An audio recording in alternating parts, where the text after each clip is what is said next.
Como é que a gente sequer começa a entender o ato da criação? É uma pergunta gigantesca, né? Hoje vamos mergulhar na visão mística de Eliphas Levi, um dos pensadores ocultistas mais influentes do século XIX, para a gente tentar desvendar como ele imaginou a própria estrutura do universo. Então, como é que se representa um Deus que é infinito e, por definição, impossível de conhecer?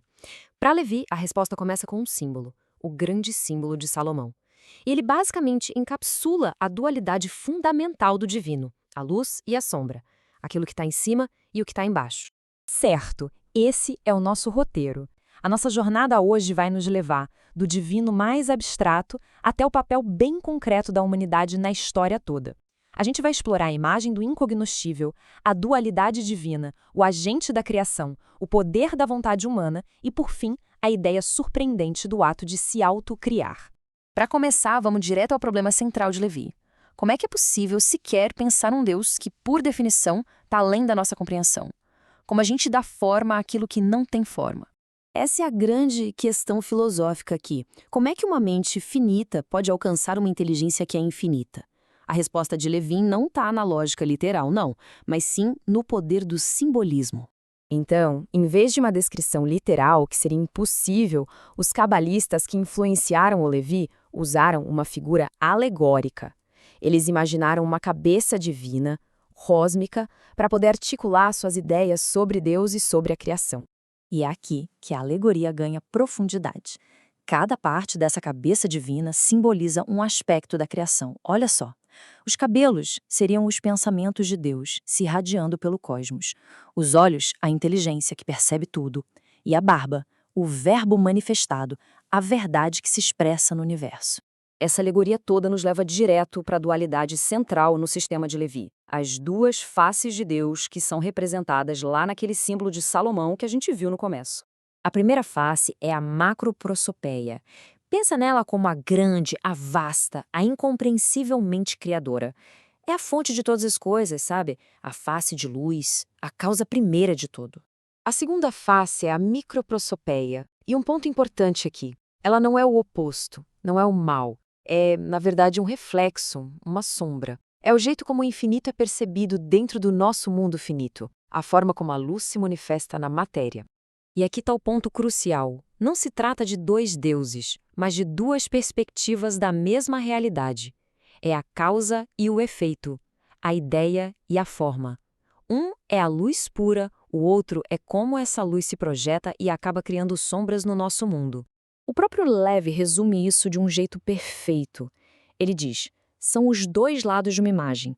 Ambos representam um mesmo e único pensamento. É basicamente uma única ideia com um lado voltado para o céu e o outro para a terra. Mas ok, como é que a ideia divina, a tal face de luz, se conecta com o mundo material da face de sombra? Para isso, o Levi introduz um agente crucial, o verdadeiro motor da criação. E esse agente é a luz astral. Ele descreve como um mediador plástico, uma substância universal que preenche absolutamente tudo. É a ponte entre o espírito e a matéria, entre o pensamento e a forma. É a matéria-prima da qual tudo é moldado. E essa luz astral está longe de ser passiva, viu? É uma força dinâmica com um monte de propriedades incríveis. Ela tem o poder de dissolver e coagular, atrair e repelir, vivificar e destruir. É a ferramenta universal da criação, prontinha para ser dirigida e moldada. A citação do Levi aqui é brilhante. A luz astral é o meio pelo qual a vontade divina se manifesta. É como se fosse a tinta com que o Verbo Divino escreve a realidade no grande livro do universo.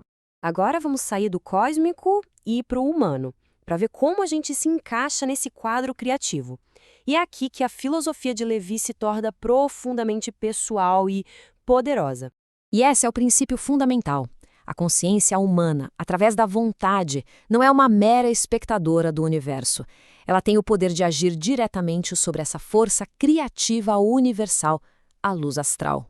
O processo, segundo Levi, acontece em 3 passos bem claros. Primeiro, a imaginação cria um molde, uma ideia. Segundo, a vontade, focada e dirigida, projeta essa ideia na luz astral. E, finalmente, a própria luz astral como um material plástico, se coagula e dá corpo e realidade àquela forma.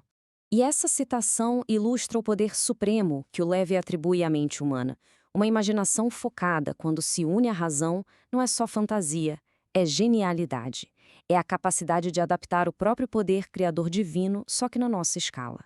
Vamos agora para o nosso ponto final, que leva essa estrutura toda à sua conclusão mais provocadora: a responsabilidade e o potencial que a humanidade tem no ato da criação.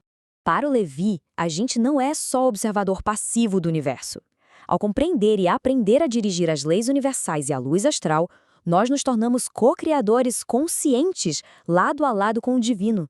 Ele argumenta que todo o progresso humano, a nossa arte, a ciência, a filosofia, tudo isso é um ato de autocriação. Cada invenção, cada poema, cada descoberta é o ser humano se moldando, se definindo, espelhando o processo criativo divino na sua própria existência. E isso nos leva à questão mais radical, e talvez até desconcertante de toda a obra de Levi. É uma pergunta que ele não tem medo de fazer e que nos deixa aqui refletindo sobre as suas implicações profundas. E a gente termina com esse pensamento final e vertiginoso de Levi. A ideia de que, ao concebermos Deus, ao darmos nomes e imagens ao infinito, nós damos a ele a forma e a realidade que ele possui no nosso mundo. Uma noção poderosa de que a nossa consciência não apenas percebe a realidade, mas participa ativamente na criação dela.